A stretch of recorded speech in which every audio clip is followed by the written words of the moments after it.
Essa entrevista faz parte do primeiro episódio da trilogia documental Cidade Perdida. Agora você irá assistir trechos inéditos das falas de Toniolo, uma das maiores lendas de Porto Alegre. Na época, Toniolo estava com 77 anos de idade. Hoje ele está com 78. Inscreva-se no canal e acompanhe nosso trabalho. Obrigado. Tem gente que não admite, eles dizem que são democratas. Exatamente. E aí não admite o contrário. Exatamente. Não admite nem que tu... Então, eu também, Mas eu batia de frente, fazia coisas contundentes, né? Mas a sua manifestação inicialmente era contra o que? A ditadura? Não, eu fazia ditadura não, eu fazia a coisa que estava errada. Por exemplo, na polícia lá tinha muita coisa errada, e aí eu botava ali. Por exemplo, quando até quem me botou na polícia, pode-se dizer, era um delegado, tem muito do tempo dos delegados, a maioria tudo era direito, e o Luiz Carlos Carvalho da Rocha, depois se tornou chefe de polícia. Mas ele morava na minha rua, na Avenida Taquara, eu entrei no tempo, o meu pai falou com ele, aquela coisa toda, meu pai tinha um comércio, 100 metros da casa dele, e aí falou com ele, ele era diretor da escola de polícia, aí eu fui, mas fiz todos os trâmites legal, né, me inscrevi. Naquela época os delegados nem precisavam ser formados em direito, né? O pessoal ia... Não, mas era geralmente esse tudo formado em direito, não era obrigatório, mas a maioria era. Mas para entrar para a polícia tinha que fazer concurso, eu fiz concurso, aquela coisa toda. E aí me tornei polícia. E eu respondia muita sindicância, como eu disse, várias sindicâncias eu respondi, porque eles queriam me parar assim, e eles até diziam para mim o seguinte, que eu sempre usei, eu acho que a pessoa deve fazer as coisas e deve se assumir. E que tanto é que os pichadores, por exemplo, eles botam um apelido. Mas se dizer um exemplo, a polícia tá atrás do Joãozinho. Aí o cara já trocava botava Paulinho, um exemplo, né? Assim, furado, que eu tô dando. E então eles diziam para mim assim, quando eu respondia essa sindicância, que o seguinte, eu podia escrever, mas não era para me usar meu nome. Que eles podiam até saber que era eu, por causa que eles iam ver que estava mandando contra a polícia, aquela coisa. Mas que aí eles iam saber que era eu, mas eles não iam fazer nada contra mim. Mas eu não podia escrever o meu nome. Isso é até curioso, porque muita gente não sabe que a tua assinatura na rua é o teu sobrenome. É o meu sobrenome, claro. Não, eu fazia bem para ser de forma agressiva, porque pichador nenhum... Sim. Dizem que eu sou o primeiro pichador de Porto Alegre. Na real, primeiro eu não sou. Mas vamos dizer que na real, se botar nos pingos nos i, eu sou o primeiro e único, porque os outros não se identificam, não são ninguém. É verdade. Então eu botava para ser agressivo. Mas uma dúvida assim, seu Sérgio, essa tua indignação, essa tua revolta, porque muita gente tem curiosidade, o Sérgio é o que? Ele é de esquerda, ele é de direita? É contra o sistema, é contra todo mundo? Não, eu sou contra o errado, não sou de direita. Esse negócio de direita ou esquerda é maior frescura. E da onde Ou vem o cara é isso? direito ou não é direito. Isso aí isso que é o que vale. O delegado Luiz Carlos Carvalho da Rocha, um delegado muito sério, até ele que fez um inquérito um inquérito daquele, porque a loja Render uma vez incendiou. Não, Claro. sabe Eu sobre? sei, Porque às vezes eles falam isso aí, E tu nem era nascida, certo? Mas veio falar de vez em quando. E ele fez ele era um delegado muito direito, fez um inquérito, claro, ele fazia a teologia correta.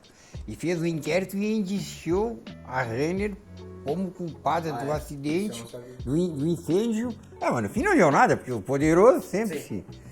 E por causa que principalmente eles foram indiciados, porque quando deu o incêndio, ele não era culpado, mas ele insistiu principalmente pelo seguinte, em vez de os caras da Renner, que em vez de chegar a dar o alarme, pegou fogo, vamos sair do prédio, sabe o que eles foram fazer? E não fizeram isso, foram tentar apagar.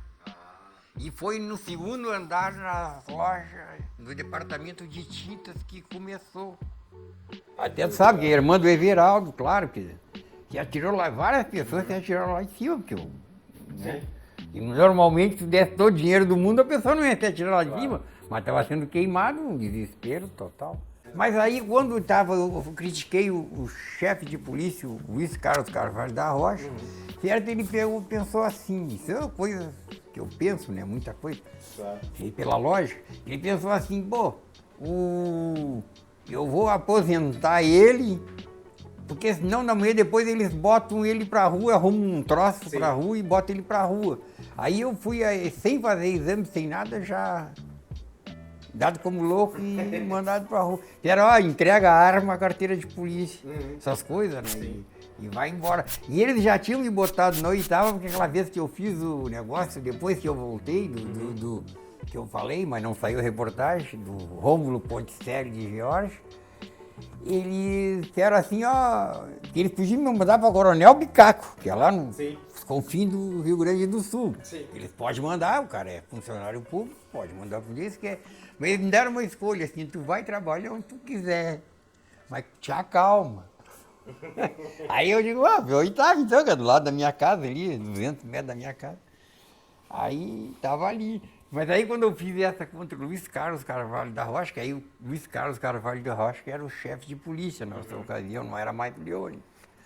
Aí ele de certo também, que eu também não sei, mas eu imagino que ele para mim, para ter a proteção, porque depois os caras podiam me arrumar dizer que eu era corrupto, enfim, inventar uma história e me botar pra rua da polícia injustamente. Então ele botou numa boa pra mim sair tranquilo. Então me aposentou. Mas aí eu continuei, mais tempo eu tinha para escrever, continuei escrevendo. E eu ia concorrer em 1982 a deputado estadual com vice Tancredo Neves. Aí também fizeram uma trampolinagem, forças ocultas, vamos dizer. Sério que eu era afiliado ao PTB. E eu não era, automaticamente eu era do PMDB por causa da condição do... E aí eu também, como fui, aí eu comecei a pensar.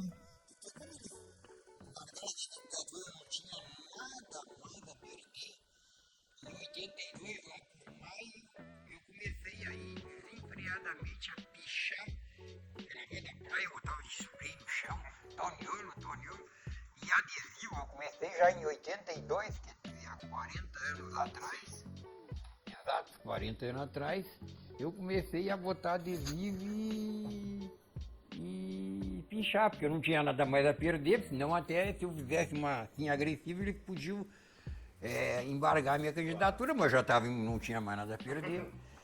E aí que eu comecei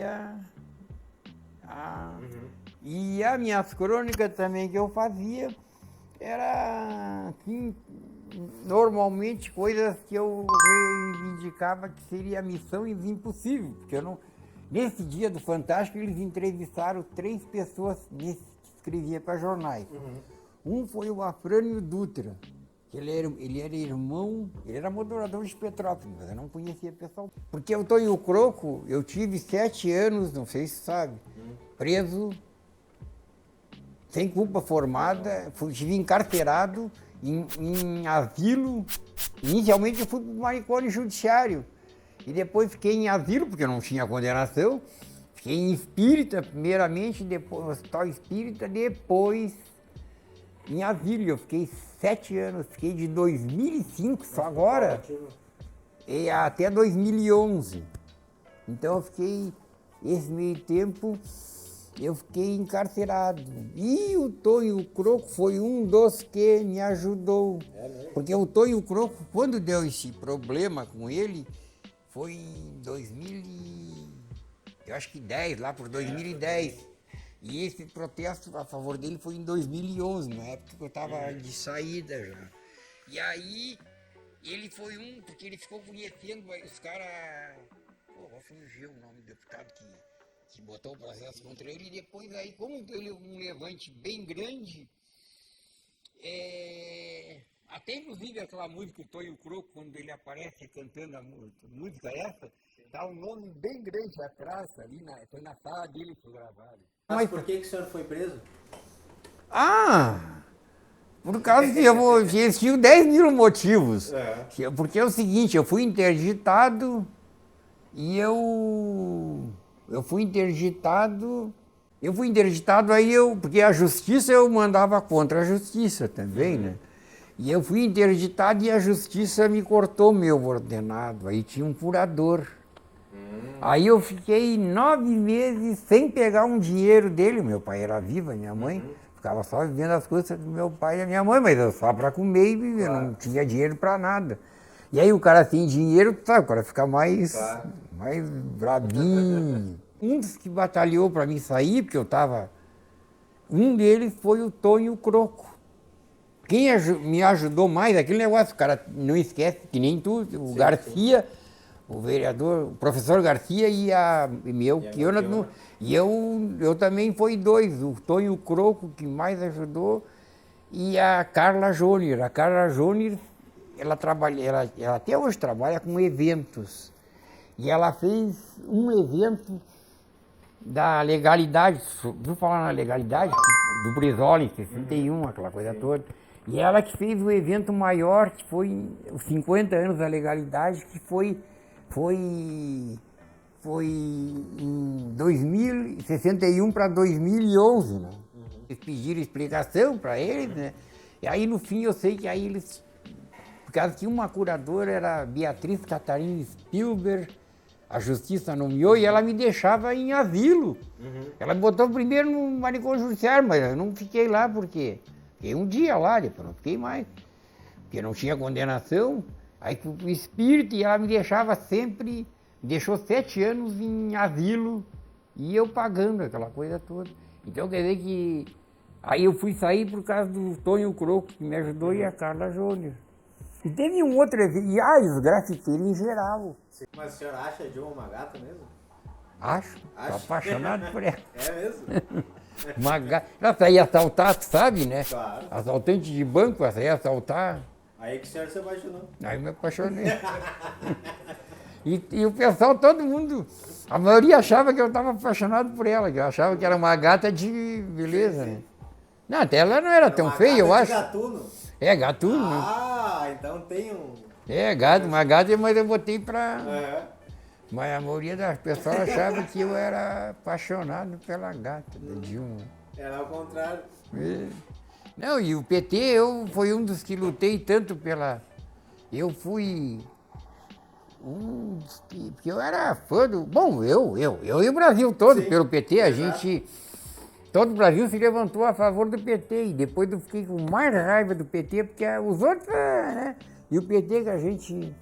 Eu fui preso pelas diretas lá em Brasília, porque naquele ano mesmo que eu pichei o Piratininha aqui, eu pichei também, eu fui para... Em novembro eu fui pichar pela... Todo mundo estava naquele movimento pelas diretas, mas eu sempre fazia o meu solitário. Eu não me juntava assim. E aí eu fui lá para pichar o Palácio do Planalto pelas diretas. Mas aí eu botei, tudo que eu fazia eu divulgava, né? Aí eu fui, claro, não cheguei a fazer porque fui preso. E porque eu disse, eu vou pichar o Palácio do Planalto dia 15 de novembro, que é o dia da proclamação da República, eu acho, né? E eu vou pichar o Palácio do Planalto tal hora, 17 horas, né? Ah, o senhor comunicou antes. Como Piratininha eu fiz também, né? Sabe, né? Claro. Mas aí eu burlei, mas lá não consegui, mas tudo bem, eu queria fazer o barulho e fiz. Aí no ônibus, que o ônibus leva 2 dias, aí eu já fui profleteando todo o ônibus e dizendo o que eu ia fazer. Aí chegou lá quando o ônibus entrou em Brasília, na divisa, a Polícia Federal parou o ônibus e o delegado Chula, de noite, madrugada, chegou, parou o ônibus e depois disse assim, aqui eu sou o delegado Chula, vou fazer uma inspeção de rotina, mas não vou prender ninguém. Eu digo, é mentira dele. Porque os ladrões tomaram conta de assalto, né? Agora a política está tudo... Naquele tempo... E os militares teve progresso. Os militares teve... Aqui em Porto Alegre, por exemplo, em 1970, até depois da Revolução, até 70, 70 e poucos, não tinha prefeito não tinha prefeito eleito, era nomeado pelo presidente. E aqui um presidente nomeado foi o Thompson Flores, eu acho que o primeiro. Depois o segundo foi o Célio Marques Fernandes. Mas o Telmo Thompson Flores, que fez o túnel da Conceição, fez esse viaduto da Protásio, fez aquele lá da Marlic, da José de Alencar, fez esse da João Pessoa. Ele fez e o senhor foi lá pro chão. Mas ele fez progresso. Ele que abriu a perimetral 1 ali, Eloíra da Silva. Sei. Foi o Quarteirões. Agora esses prefeitos atuais, para a perimetral 2 ali na Rua Cruzeiro do Sul, sabe, ali, né? Para 1.000 e poucas casas, até hoje não tiraram todas ainda. E era para estar em 2014 na Copa pronta. E o Telmo Thompson Flores, tu vê quantas que ele tirou casa ali na Cidade Baixa. Não, foi muitas casas ele tirou dali. Edifícios, foi tudo abaixo ali. Não, é tudo uma gangue só. E a política naquele tempo, como eu disse, era exceções os ladrões, agora exceções as pessoas de direito. Mas o que o senhor acha? O senhor acha que os políticos são piores que as facções, por exemplo? Mas um ladrão que rouba é um ladrão. Agora um ladrão que rouba de um povo, que ele é um genocida, porque ele roubou de um povo inteiro. Isso daí rouba de todo o povo, quer dizer, são tudo genocida. Lula, então, vá. E eu fui preso, lutei por ele, aquele negócio todo. Lutei pela abertura, né, política, e deu no que deu, né. O Poder Judiciário é um puxadinho, é um puxadinho do Poder Legislativo. E aqueles caras que estão ali só são para proteger eles. Tanto é que o Lula, esse Alexandre de Moraes, que é o maior gangster do Brasil, dando guarita para o PT, que isso é uma gangue. Eles botaram o Lula, depois anularam. Sabe que foi anulado o processo, também sabe, né? Por que foi anulado o processo do Lula? O CEP estava errado, O CEP, ele não era para ser julgado no Paraná, para ser julgado em Brasília. Mas que até eles, quer dizer, tudo com provas, tudo, ele nunca, depois no final, quer dizer, por causa do CEP, quer dizer, se é tu ou eu ou tu, eles não iam anular nunca, né? Não, eu vou dizer uma coisa, o Brasília é um circo. De frente pro mar agora. O Brasília é um circo. E o povo ainda briga, isso que é o mais canalha é o povo ainda.